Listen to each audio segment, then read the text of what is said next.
Ladies and gentlemen, welcome back to our next panel session. We are talking about greening the Arctic. This session is kindly sponsored by the Korea Maritime Institute, KMI, as well as the Korea Polar Research Institute, KOPRI. To introduce the panel, let me hand over to Associate Professor Young-Jung Kim, who will moderate the session. Professor, the floor is all yours.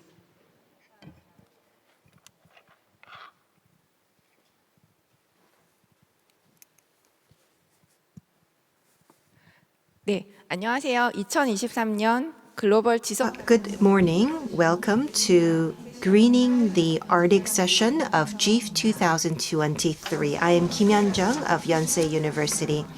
This session is being co-chaired by IEEE as well as KMI and KOPRI. As someone who studies the Arctic area, I very much look forward to this session talking about greening the Arctic as well as sustainable development of the area. We have the Arctic area that covers the land, sea, and the air, and it actually covers 6% of the Earth's landmass. And when you think about the Arctic, maybe you think that it is very far away from where we are sitting today. But we have experienced heat waves, droughts, floods, and cold weather, and all of these extreme weathers are being caused by changes in the climate of the Arctic area. And Norway, Denmark, Sweden, Iceland are some of the Arctic nations that have long-term cooperative relations with Korea. We have opened the Dasan Scientific Station, and we also became an observer for the Arctic Council. And we also established the Act on Arctic Utilization in Korea, and we have the first 5-year plan for the utilization of the Arctic. Arctic is impacted by climate change, and as you can see, greening the Arctic is very important in creating a turning point for the Arctic. It will indeed be from crisis into opportunity. I do hope that this session will be an opportunity to listen to 4 speakers and 2 discussants on how we're going to green the Arctic. We will listen to all presentations before we start the Q&A. We would like to ask the presenters to speak for 10 minutes each. Let us start with the first presenter of this session, Dr. Chung Sung-yup. He is a senior researcher at the Korea Research Institute of Ships and Ocean Engineering. And he is also the technology advisor representing Korea at IMO. He studies the R&D roadmap for future ships. And he will talk about eco-friendly icebreaking container ship technology status. Are you here, Mr. Chung? Dr. Chung, can you please start your presentation? Let me share the screen to show my presentation.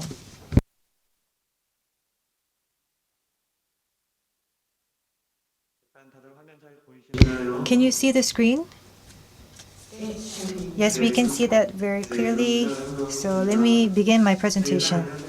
Hello, I want to take this opportunity to thank you. I am Chung Seo-byum. I'm working at CRISO.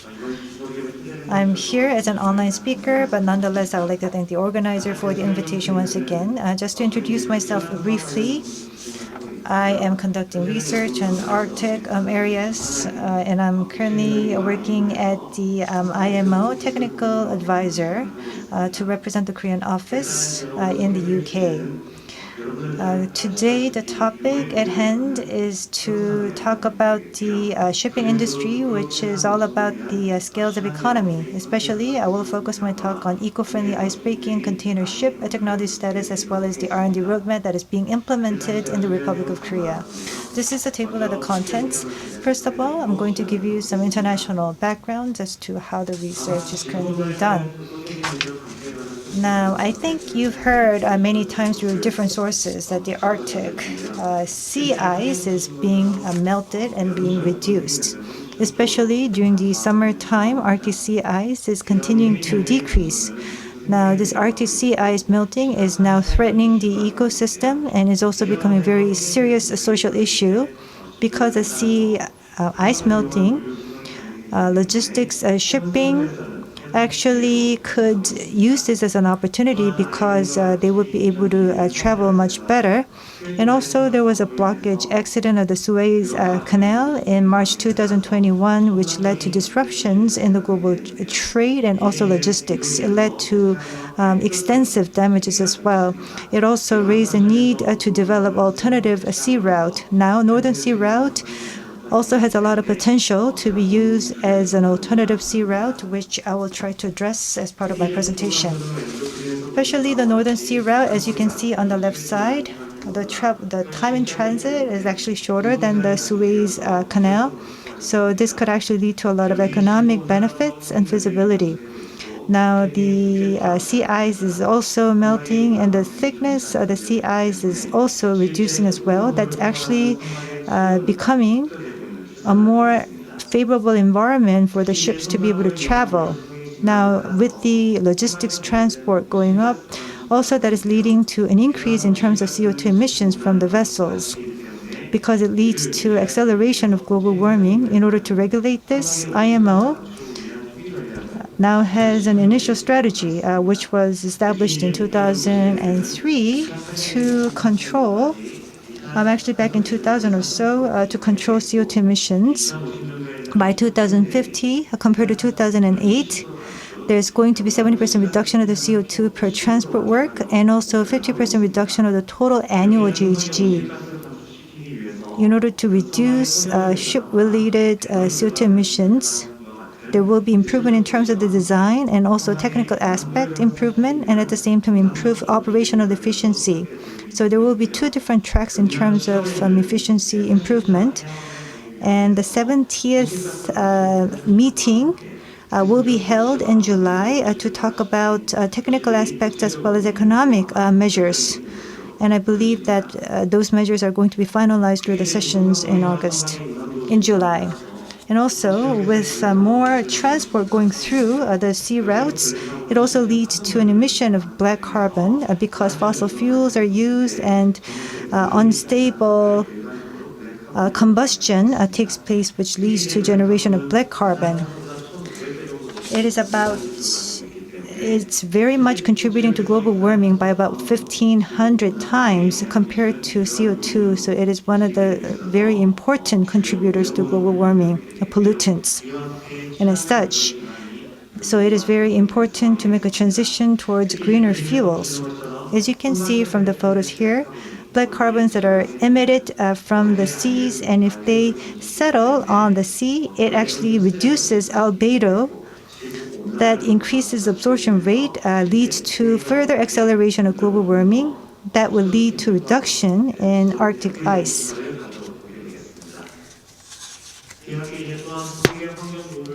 In order to protect the environment at the Arctic, IMO is now approving a ban on the use of heavy oil fuel, HFO, and its carriage for use by ships, and this is going to take effect from next year.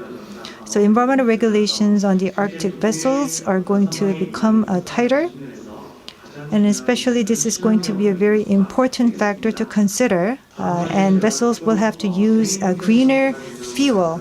Now let me move on to talk about the status of the Arctic container ship development. Russia has embarked on a strategy development on the Arctic development with a strong initiative coming from the government. And in order to improve infrastructures, the efforts are becoming strengthened. And also one of the port facilities, the Vladivostok port, will play a very important role. They're going to be conducting feasibility review to understand any needs for ice-breaking ships and whether the ports will have the capacity to handle such cargoes. And also, IMO and other regulatory bodies are trying to strengthen their regulations on black carbon emissions. And those vessels that are going to the Arctic will have to develop vessels that are more eco-friendly. And as a result, especially in northern states, such as northern European states, such as Finland, has some development experiences in the Russian ships. And so they actually finished the design work for their own ice-breaking containers with about 7,000 vessel height. And also similar efforts are underway in other countries as well. And it is very important for us to be able to secure competitive advantage by developing similar technologies in Korea as well. Now, in the ice breaking ships, the most important factor is the size of the container because it is directly related to the cargoes that can be loaded onto the containers. Now, the as for the NSR, there are some shallow sea areas as well. And also the length as well as the width of the container vessels will also be very much related to the port capacity as well. And other than that, there are also special conditions to consider because the weather is quite cold in the Arctic. And also the vessels and the port facilities will have to have some ice-breaking capacities. And especially the hull size and the hull design will have to be taken into consideration because of such specific environmental factors. Now, I want to explain to you about the eco-friendly Arctic container ship development strategy that is currently being carried out in Korea. As I mentioned before, in order to promote the development of the Arctic region, we believe that there's going to be an increasing need for ice-breaking ships with the Ministry of Fisheries and Ocean and also COAC. They're providing some support for the relevant research starting from last year. And once the NSR development becomes more active, they're trying to understand the increase in the demand in the market for the greener ships to understand what core technologies will be needed in that regards. As for the eco-friendly Arctic container ships, if you look at some global trends, these are the most important elements. First is green shipping, second, energy transition, and third is sustainability. And in that basic research, in order to carry out research, these basic elements will be embedded. As you can see from the photos over here, in order to support the vessel operation, it is important to get the right information about the Arctic region. An information system will have to be developed, and the current research will use that information to provide information as to how effectively the vessels will be able to break the ice traveling through the Northern Sea routes. And as you can see from the photos here, because the northern Arctic region is very cold, there could also be ice sedimentation issues on top of the surface of the vessels, and research is also going to be dealing with that element as well. And as for carbon neutrality, as the world is now transitioning towards carbon neutrality, greener fuels will be developed at the same time to be used for such vessels. And what other environmental impact will there be as a result of such development? And at the same time, in order to gain leadership in the new market, the research will focus on technical regulations as well as standardization of relevant technologies. This is the R&D roadmap. There are 5 specific technologies being developed. First is using information from the Arctic region on a real-time basis and providing an integrated platform for providing that information. Second is safe ship design technology. Third technology of focus is shipboard winterization technology, because the ice can actually be settled on the surface of the ships, and that could actually have a negative impact on the weight of the vessel at the same time. The third technology to develop is to ensure winterization of the shipboards. And fourth is about alternative fuels, conducting an assessment of it, and once such alternative fuels are used, to understand the impact on the environment. So that is going to be the fourth element of the technology as part of the R&D roadmap. And fifth is responding to technical regulations. When there are technical negotiations underway at the global level, what response measures that a country will have to establish. So in year 2024 through to 2005 and 2060, first year will focus on technology concept design, 25 about feasibility review, and 26 focus more on commercialization aspect in order to gain technology leadership. And as for the implementation strategy, we have the Ministry of Oceans and Fisheries, and there will be convergence research across different organizations. There are science, academia, policy, research institutes, all coming together as one. And also the total project period is 3 years, as I mentioned before. Total size of the funding is about 21 billion Korean won. And once the project takes off in 2028, prior to that, we're going to be finishing technology development by 2026. Concluding remarks for utilization. Through such research, especially science, industry, and policy areas will have to come together as one. Such integrated convergence-based R&D projects will be carried out. And to provide relevant support and assistance for Korea's industries, and also to use that information for further development of the Arctic industry going forward. That's the end of my presentation. So if there are any questions, I'll try to entertain them afterwards. Thank you very much. 네, 정 박사님 감사드립니다. 바로 두 번째 발표자. Thank you very much. Let me introduce the second presenter we have with us, CEO Anderson Prepe, who is the CEO of Green Energy.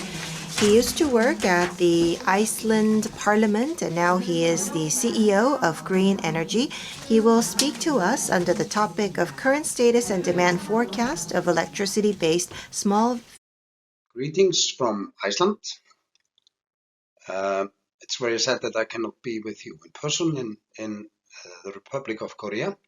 It's one of my favorite countries. I have been there a lot last year. I was, I think, maybe 2 months in Korea. I really love your beautiful country. I'm going to talk a bit about electrification of small fishing vessels, the current status and demand forecast of electricity-based small fishing vessels, and give you a little overview of what we are doing in my company called Grænafl. First, a bit about myself. My name is Kolbeinn Óttarsson Proppé. I'm a former member of the Parliament of Iceland, and as such I was a member of the Nordic Council, where I was a vice chair of the Committee on Sustainability. I was also a member of the Baltic Sea Parliamentary Conference, and there I was a vice chair of working group on sustainability. Now I am a CEO of Grænafl, which translates literally as green power, an Icelandic startup company. And we are situated at Siglufjörður. This is my hometown. Very flattering picture, but very, in my sense, common view. It's a really beautiful place.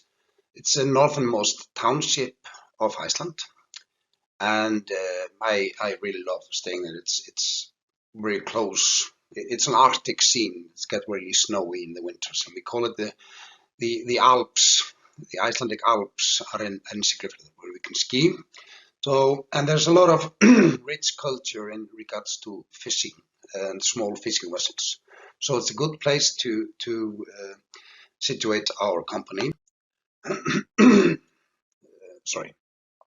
But what we are, since we are in the north, we are, of course, have a added responsibility in regards to the vulnerable environment, the vulnerable Arctic, and we all know pictures such as this one showing really sort of strong image of what we are dealing with, which is, of course, global warming.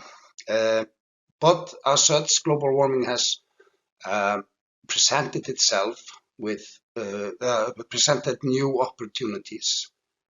We have new routes being investigate it, if we can change the way we do our shipping. And of course, that involves new challenges, especially when we are dealing with the vulnerable Arctic. But some find it maybe inappropriate to speak of it as business opportunities, but I like to emphasize on that because there's a global high demand for green solutions. And if we are to succeed in fighting global warming and making the Earth habitable, keeping it in that state, we really need to pour money into green solutions. So we need to fight on all fronts, and money is a big part of it, although we of course also have a moral responsibility in that regard. As I said earlier, I've been in Korea a lot because I have been focusing on partnership with my company Grænapl and institutions and companies in Korea. Because in my view, this is a global problem we are dealing with, and global partnership and global solution is needed. And we should interconnect between countries to find the right solutions we need. Just a bit overview here, we don't have to go into this in detail, but this is just emphasizing on our Korean connections in Grænapl. We have been collaborating with Korean Maritime Institute. There are some discussion on an MOU, and the Ministry of Foreign Affairs in Iceland is included in those discussions, and I've had discussions as well with Korean officials. And an overview of everything we've been doing in Korea. Participated in conferences. Again, just an overview. I won't go into the details with each and every conference. But there's been a lot of interaction between myself and our company and possible partners in Korea. So things are moving in the right direction. But what we are focusing on, not just us, but the world as a whole is focusing on energy transition in air, ground, and waters. All these things shown here in this slide, they run on electricity. So in our view, the technology solution already exists. So we are in many ways looking at transition, taking the technology already known and used in cars and ground-based vehicles and transforming it into boats. Of course, we can also, based on the same technology, work on new solutions in regards to boats, new equipment. But the idea, the core of the idea already exists. So we only need to broaden our view so we can transform it into other usages. So we are talking about technology transfers, batteries, and then from cars or that we evolve ourselves with partners. Electric propulsion motors, we have to look at the appropriate capacity, power and size, of course, and configuration layout. And then there are safety issues and licensing, because we have to have official licensing to sail these boats, and of course patent. The process is very roughly that we replace every diesel-driven motors and all parts of the engine running on diesel with electric motors and batteries. And that includes either we might maintain the reduction gears or install direct drives. Maybe in the first phase we would need diesel backup generators, but in the future they would be hybrid in the boats running on electricity and bio or e-diesel, maybe methanol or some such fuel. The power consumers on board would be updated with more efficient units if necessary. And of course, there's an opportunity here for research on alternatives for own generation of power, solar or wind. Because we are speaking about the smaller vessels. This is the coastal fishing vessels. They go out early in the morning and are returned to shore later the same day. And this is the size of the boats. We have a lot of those boats in Siglufjörður, and when I visited Korea, I saw a lot of the boats there as well that would also be appropriate for this technology transfer.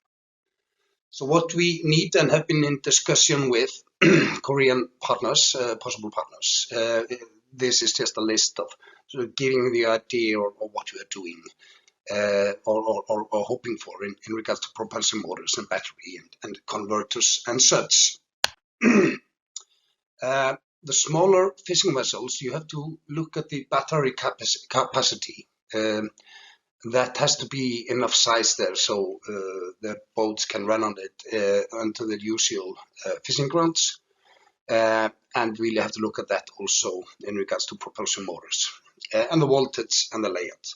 These are technical information. I can give anyone more details if they want to. They can contact me. But what we can offer is a unique opportunity for technology development. As I said earlier, an international R&D project is what the world needs. So we can not just be focusing on different solutions, we in our country and you and your, but we have to reach across the continent, join hands, and that offers an unique opportunity for technology development, both in electrification and hybrid with green fuel. And there's also a business opportunity, as I stressed earlier. When you have tried and tested solution in smaller fishing vessels in Arctic waters, that solution can be applied to waters around the world, of course, with all the usual modification in regards to different heating and such. Just to show that we are not alone in our path here in Iceland, we have the support of at least 4 of the ministries here, and of course therefore the Icelandic government as a whole, because our project is, as I will come on in a short while, it fits into Icelandic goals. And we have also a partnership with HS Orka, which is one of the largest power companies in Iceland, in regards to putting up charging stations in the harbors around Iceland. And that also will be a technology that can be exported around the world. And this is just some information on HS Orka. It's the largest privately owned power company in Iceland, and they are in geothermal. As I said, a unique opportunity with direct contact with producers, where we are looking for our Korean partners, an R&D opportunity both for Iceland and Korea, joint production, and there for the whole world, because the end product will be sought out around the world. Sought after, sorry.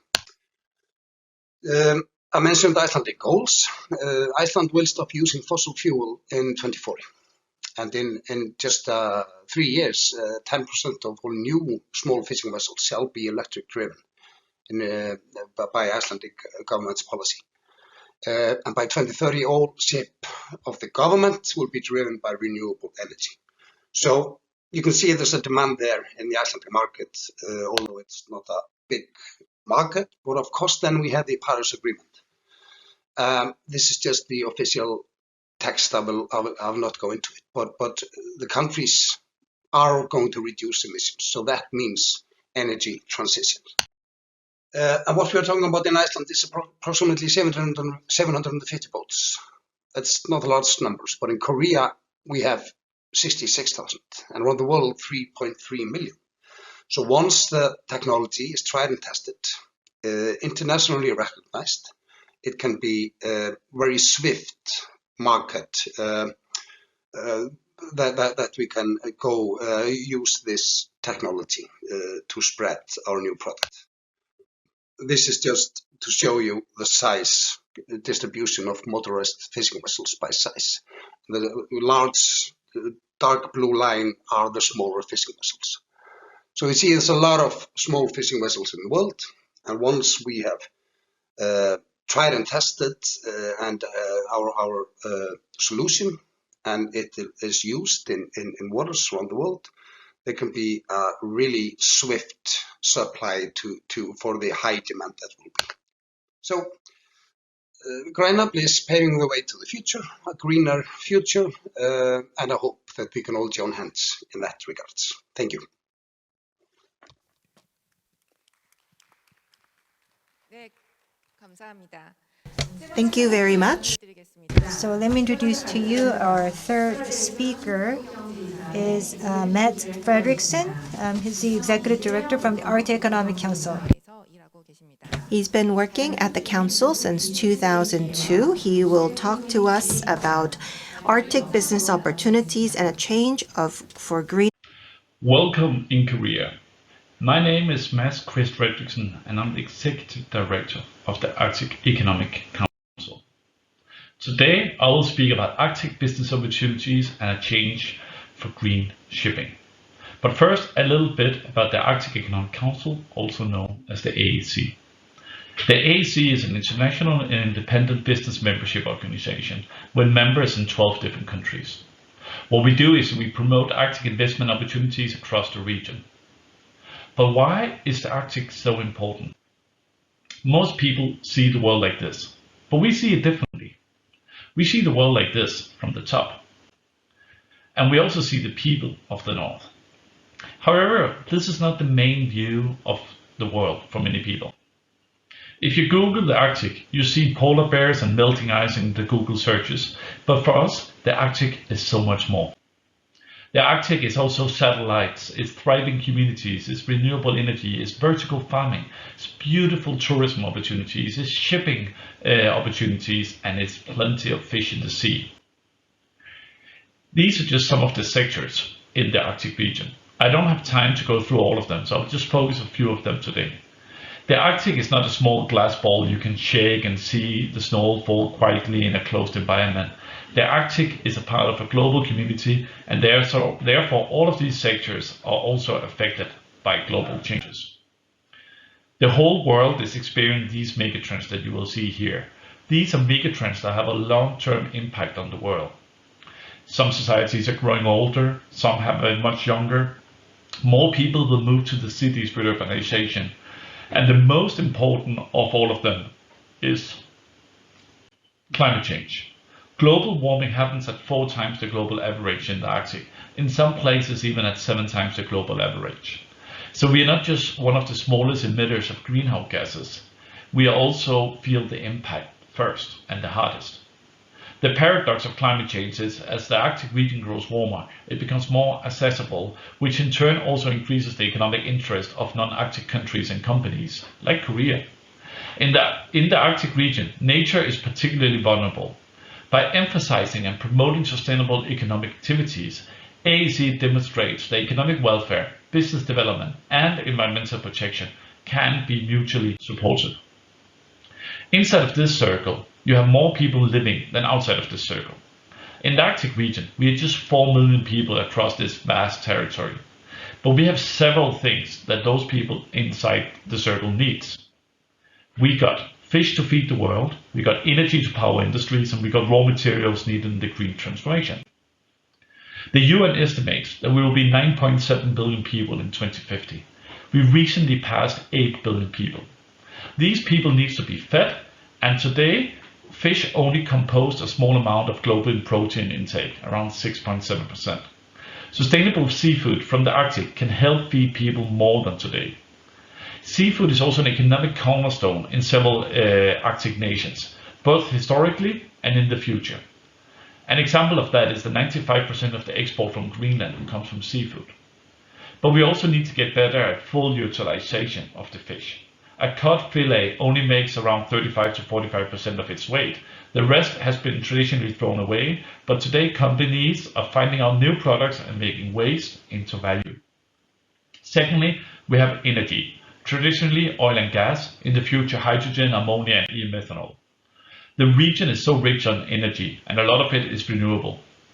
Today, more CO2 is emitted from data centers than flight companies, and companies like Amazon, Google, Microsoft, Facebook and Apple uses as much electricity as all of New Zealand. Therefore, there's a potential to use these renewable energies to make data centers or produce energy for data centers, and they could also be used in the green shipping industry. Lastly, to build the wind turbines, to build the batteries, we need raw materials, and we got those in the Arctic. This map shows where the EU sources their raw materials from today. As you can see, China provides 98% of the EU supplies of rare earth elements, but we also got plenty of these in the Arctic. We don't have many processing facilities, but we can produce the raw materials. We have a region rich on raw materials and also unexploited oil and gas. As you can see here, the blue dots are the mining sites, the rest is oil and gas. But what we need is we need investments, we need infrastructures like shipping, and most importantly, we need people. The large famous US investment firm Guggenheim Partners estimate there is a $1 trillion need of infrastructure investments in the coming year. Infrastructures could be things like shipping, but also roads, housing, hospitals, energy, etc. And Arctic shipping is talked a lot about like a game changer, and I do believe that Arctic shipping is a game changer. This photo shows the main trading routes, but 1,200 years ago. These are when the Vikings were trading narwhal bones from Greenland into countries in Europe. Later, they traded whale oil from Greenland to use in the city lights of Paris and Berlin. So trading in the Arctic has always happened on the ocean. And most of what you guys buy has at some point been traveling on the ocean. More than 90% of traded goods has been carried over the waves. And most people live in the Northern Hemisphere. The Arctic connects most of the developed world with the ocean.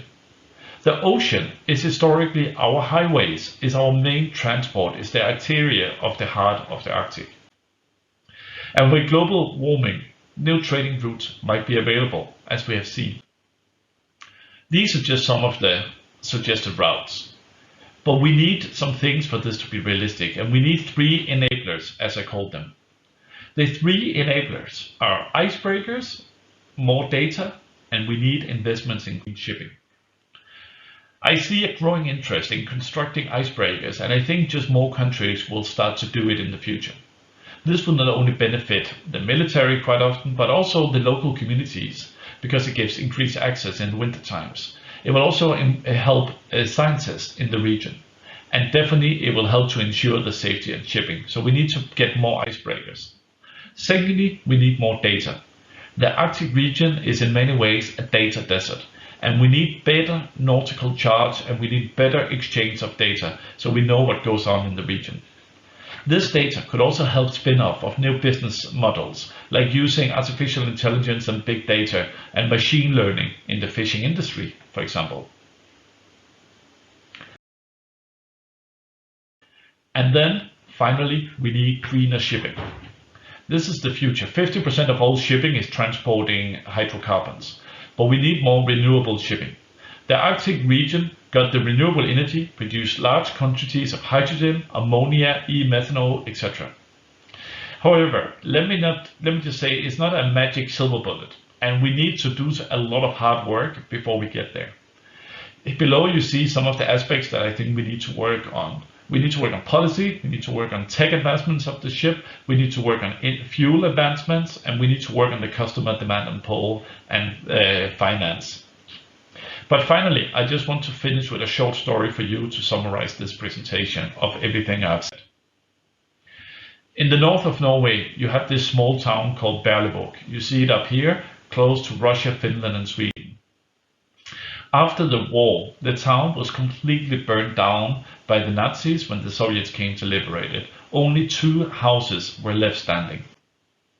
The town was rebuilt into what you see today. And for many years, they were making most of their money from fisheries. But as fishing became industrial and everything took place on the ocean, people start moving away. So now you got a population of this that has been declining from a long time. From its peak in 1976, where more than 1,800 people lived, to today with less than 900 people. The people of Berlevåg wanted to stop this decline, and they asked themselves, what can we do to keep people here? What can we do to attract young people? And they also said, what do we have that no one can take away from us? And the two answers were actually connected. What they have that no one can take away from them is wind. There's a constant heavy wind in Berlevåg, so they decided to build wind turbines. First 12, so everyone had heated floors and electric cars, and then they built 15 more, so they could not. Then they built 15 more wind turbines, but they could not export their energy.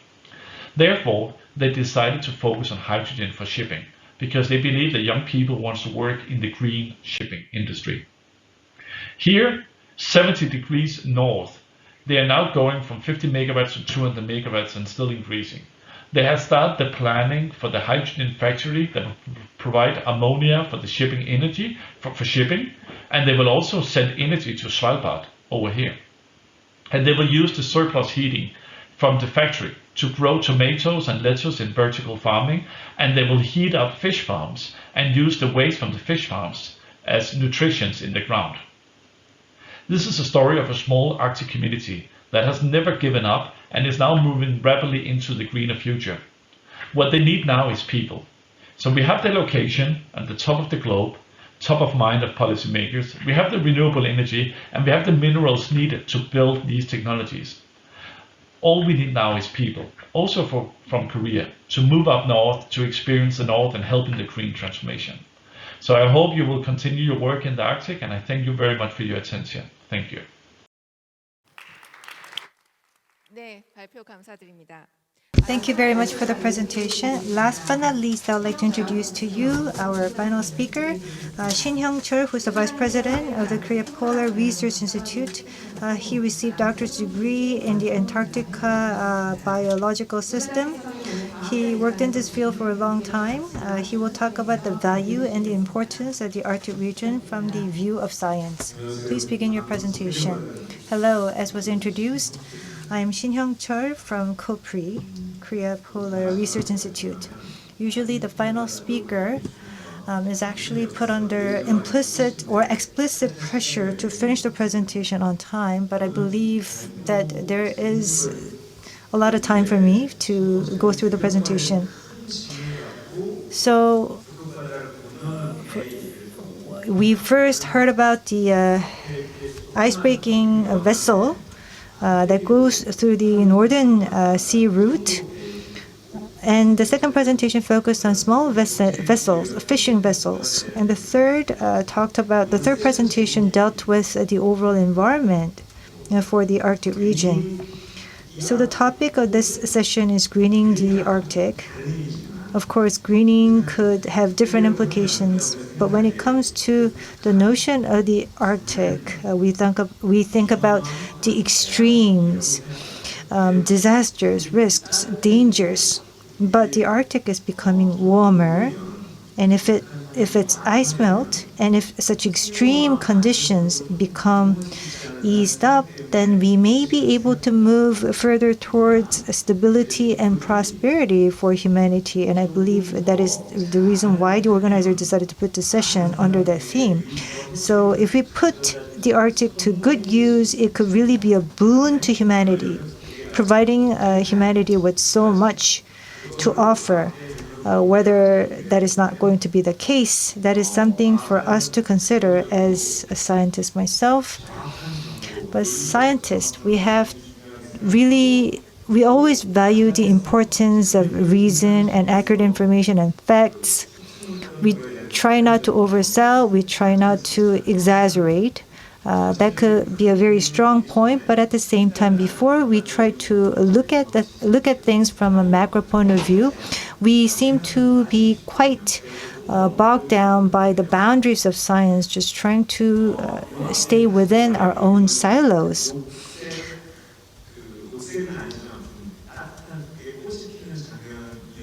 So actually, I was going to show you a photo of the Arctic with flowers blooming. If the sea ice melts in the Arctic, will we be able to have a spring in the Arctic with the flowers blooming? What will be the true value and significance of the Arctic? How can we conduct a correct evaluation, assessment of the Arctic? What are the conditions that would have to be met in order for us to take advantage of the Arctic region? That's what I wanted to bring to you today. So this is the NOAA from the United States that provided this photo for the conceptual mode of Arctic oil spill exposures and injuries. Of course, there's Arctic potential, oil, gas, minerals, fisheries, bioprospecting, trade routes, tourism. All of these factors can be considered by taking advantage of the Arctic. Now, this is the circle of the Arctic, and of course, if we can actually expand further the boundaries of the Arctic to cover other countries, usually the countries that are interested in the Arctic development, they're very much well off or either very large in size. We saw how the ice was melting in the Arctic region, but what is important is that even faster that the computer can generate in terms of prediction, the sea ice, the ice is melting, and it could actually lead to a wider area for vessels to travel. For about 100-year time period, the Arctic Sea, once the ice melts, then it will turn into water, and there will be wider track of sea routes for vessels to travel. And we have lots of deposits of energies, whether they're the straight lines or dotted lines. That's actually a sea route that is coinciding with, that is aligned with the land's contours. So coming back to this question about the value of the Arctic, of course, there could be various cases to consider. $1 trillion would be needed to develop the Arctic region, and I think there are a lot of scenarios to that effect. But people say that the Arctic region has a value of 300 trillion Korean won, and we could also put that into a different perspective. For example, we have to monitor the changes in the Arctic. 183 times 100 million euros, that extensive amount of value can be created. But observing the climate change in the Arctic could actually be monetized. And of course, you can come up with these different numbers and figures. But from a scientist point of view, this is how we should put it. First of all, the assessment of the Arctic. We can say that this is an assessment of the inventory. So what about cost of development? We need to estimate how much it will cost to develop the Arctic, and benefits, for example, that would be operating profits to consider. But of course, there are risks to consider, so cost of risk. So these are 4 things to consider in assessing the value of the Arctic, but it's easier said than done because there are so many numbers that we can come up with.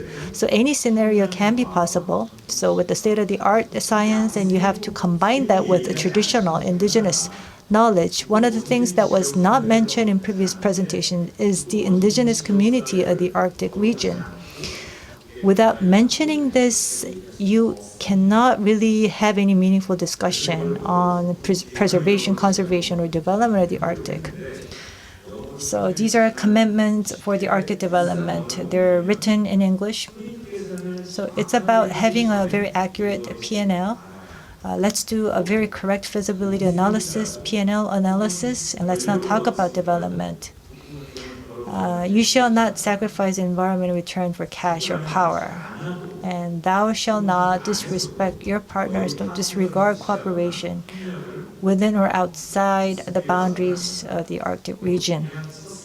So evaluation, environmental priority, and so forth. Stewardship.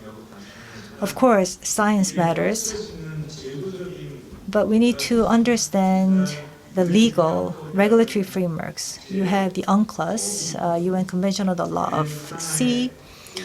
That is an international law that applies, and there are also other international organizations such as the IMO. And of course, we may have an acceleration of climate change as a result of the emission of black carbon. There are regulations on that. And of course, for example, you would have to have this thickness of the metals used for the ships that are traveling through the Northern Sea route in order to protect the environment. So these are the regulatory compliance requirement. And there's also Arctic Council. That's not an international organization nor a treaty, but countries that are engaged in the council sometimes come up with legally binding agreements, and also by region for the Sea of Barents, and there are also regional forum on the side. So these are new instruments that are emerging, but there are also non-Arctic regions. For example, 3 countries in East Asia, Northeast Asia, South Korea, China, and Japan, were also forming new norms. For example, there is an agreement that oversees the fishing activities in the high sea. And also there's indigenous community, especially people of the Arctic. We need to take their voice into consideration as part of the Arctic governance. So the Arctic, is that a new icy version of the Middle East? It's quite wide and vast, but it's difficult to live. It's not really livable, difficult to establish infrastructure. There are extreme weathers and climates, and I believe that we can draw some meaningful comparison between the Arctic region and the Middle East. But is that icy version really feasible? I don't think it is impossible, but the conditions have to be fully ripe and stakeholders have to be fully ready. So at any cost, new technologies, and especially the digital ones, and healthy policy governance would have to be in place, put in place. There has to be a mix of that, and there has to be long-term investment at the same time. So let's now turn to Korea. If you read newspapers, it seems as if everyone's talking about rosy prospects of the Arctic. It is a distant land, but it is still nonetheless very important to Korea.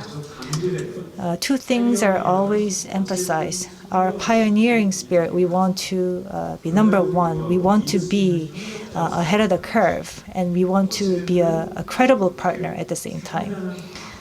And we have made a lot of investment in the science of the Arctic. Of course, we have to put that to good use to make our investment worthwhile. What about technology? We're a technology leader, so yes, let's utilize that. And also the agility of the business community. We've been talking about making investment in gas exploration, but Korea is a very nimble country when it comes to identifying opportunities that will lead to profit generation. We already sold the 17 icebreakers to Russia. And Korea, although this is not really talked about a lot,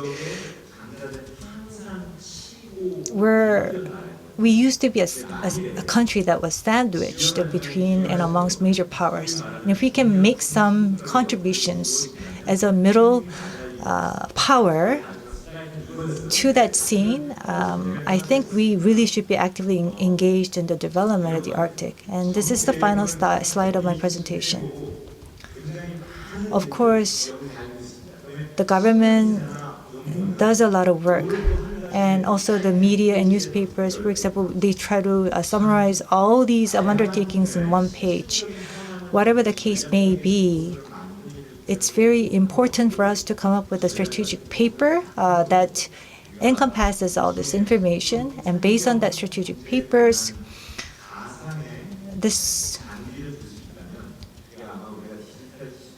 I think we can think about using digital technologies to engage in pilot projects in consideration of these all important elements. So thank you very much for making a very important presentation. So we've heard from 4 presenters thus far, talked about climate change, and we were able to understand the pros and cons, strengths and weaknesses, potential risks and opportunities of the Arctic, as well as NSR, energy transition leading to business creation, and also responding to climate change through technology development, of course, industries, science, and foreign affairs, the government, science, they all have to come together as one.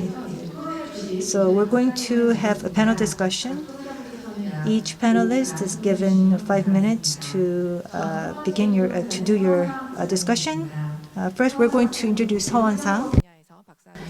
He received his doctorate degree in international studies, currently the director of strategic planning at COPRI. Good morning. As have been introduced, I am Heo Sang of COPRI. Well, I thought Dr. Kim Min-soo will present before me, and so I thought I would not have enough time to speak, but I came to speak first amongst the discussants. So we have already heard from 4 speakers on greening the Arctic. I was looking into the audience, and I could see that a lot of you are students from Yonsei University. And so rather than discussing the presentations, I would like to invite you back to my days in college. In the 1990s, there were many issues at hand. I majored in international law, and I could see that there were many pending issues related to international law and diplomacy. In 1992, the Rio Statement was adopted, and that led to a new paradigm of international environment-related protocols and agreements. In 1995, WTO was established, leading to a new international trade order. In 1982, the UN Maritime Law was adopted, and then in 1994, it was put into action. And if we extend that to the Arctic area and the Antarctic area, in Antarctica in 1995, they adopted the Agreement on the Protection, and this became valid in 1998. And in Arctic in 1965, the Ottawa Declaration was made, and the Arctic Council was established. And so there were many events in the 1990s, and a thread that goes through all of these agreements is what we are talking about here at GEEF. It is sustainable development. What we need to remember is the following. Sustainable development, it was not a terminology that came from these 2 words. In 1987, through the Brundtland Report, this concept was born, and it was originally environmentally sound and sustainable development. And so if we understand this concept, it's about making the environment sound and sustainable while developing. So if we understand this concept, the word environment, or rather the word development, how are we going to interpret the word development? The ceiling of the limits of development is about keeping the environment sound. That is the original concept. And what is the core concept of sustainable development? That is the equity amongst generations. So the current generation, the environmental benefits are being enjoyed by the current generation, and this should also be enjoyed by future generations. And so sustainable development, this concept, is a very naturally future-oriented concept. So predicting the future and forecasting the future is a part of this concept. And in order to do that, countries around the world are actually enduring risks to conduct scientific research in the Arctic areas. There is a reason for this, because Arctic areas They are the areas that are the most quickly impacted by global warming, and the environmental changes in the polar areas will then translate into further climate change around the world. So can you pick up your cell phones? Everybody has a cell phone, I presume. And could you log on to the internet? Well, I like to use Google. And please search Antarctica without ice in English. Antarctica without ice, and do an image search. You will see some surprising images. So it's Antarctica without ice. And before you recover from that shock, search for Greenland without ice. And again, you will see images that are quite different from what you are used to. So without ice, Antarctica, is it a continent or is it a collection of islands? You're not so sure anymore. And if we take a look at Greenland without ice, all of a sudden, there is a lake or a sea at the very center of Greenland. That is the result of climate change. That's what the future of the Earth may look like. And then after seeing these images, I'm sure you become quite curious. What happens to all the ice that melted from here? And how will it change the Earth? And how will this impact people? And how people will find methods of survival? We become very curious about these questions. And so at this point in time, I would like to propose the following. So we have this session, Greening the Arctic. I hope we have this session again next year. And so I asked the moderator to host this session again. And this is my proposal. So the IPCC has sent out the message that we need to keep the rising of the temperature to 1.5 degrees. But before that, we need to take a look at the actual impact of the ice melting from the polar areas. Of course, the US, England, and Korea are monitoring this, but this data is not confirmed yet. And if we apply that data, then I think the crisis may be closer at hand. So, the scientists who are on site, well, don't you want to listen to what they have to say? And in the Arctic, they have agreements to protect the environment. And last year, we actually held COP1 in our Arctic station. And through this agreement, there will be scientific research for 16 years, and that will show us if fishing will be possible in the Arctic area, or rather, should we have a permanent protective reserve on the Arctic? And in Antarctica, the scientists who studied the ecosystem there, don't you want to listen to what they have to say?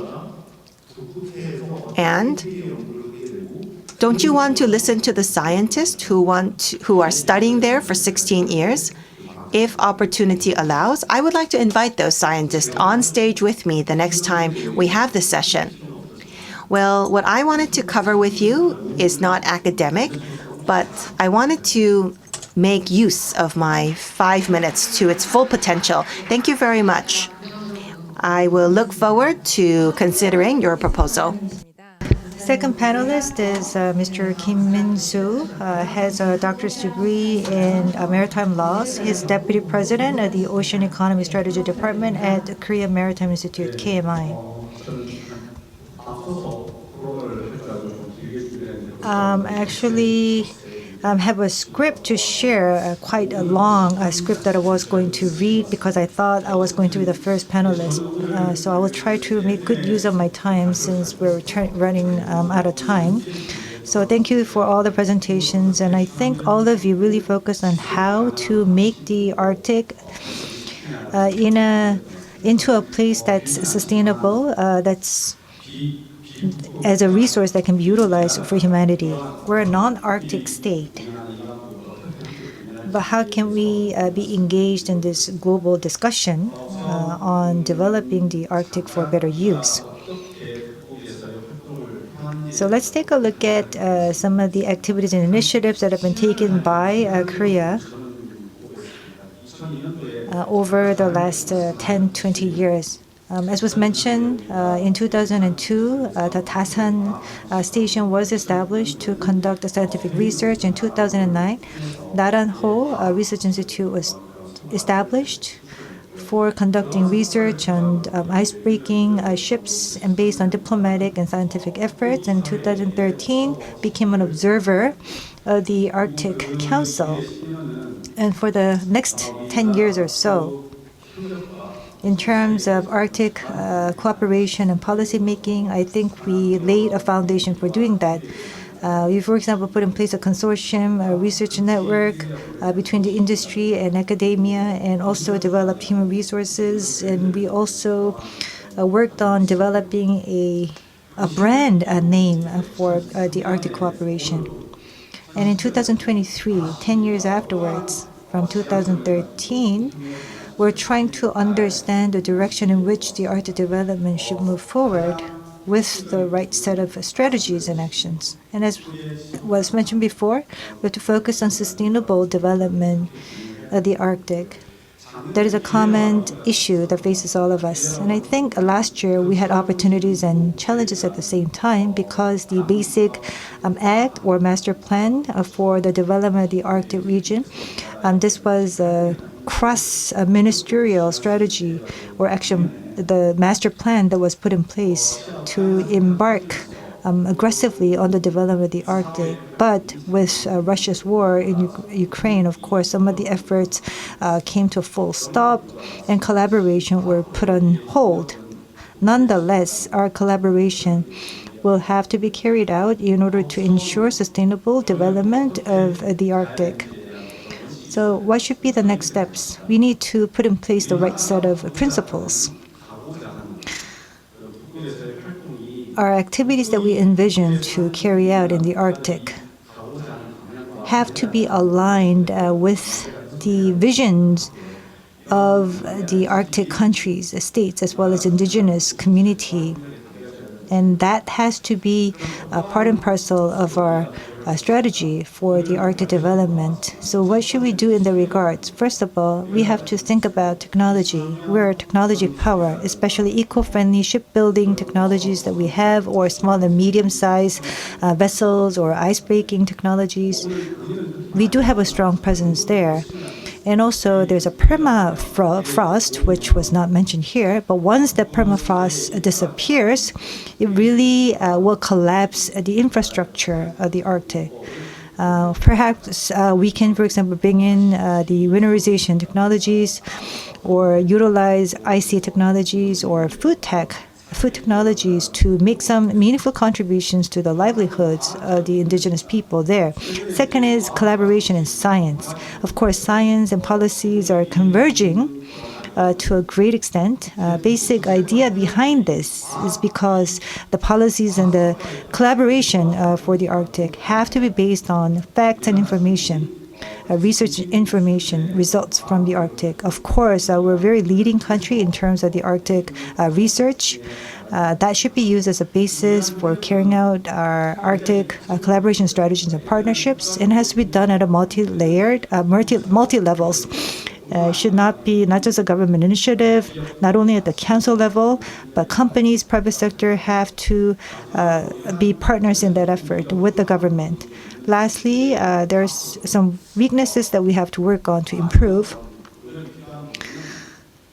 More efforts should be made in terms of future generation, their education, to raise their awareness. For example, when we go to these meetings, those people come from the northern regions. They say, what you're saying right now, that will have a direct impact on our lives later on, but who are you to represent our generation? That is actually, so because they're basically saying that they have the ownership of the future that is being shaped by us. There are 200 different research institutes in a certain network in China, but in Korea, None of the Korean education facility belongs there. KMI and also the COPRI are part of that network, because there are universities that are very much interested in the Arctic region in terms of HR development, research and development. Our educational institutions as well should be more interested in being part of such collaboration network. With that, I will finish my discussion. Thank you. 발표자 두 분께서 Thank you very much. We would now like to go back to our two presenters and ask them if there are any additional comments. Dr. Chung?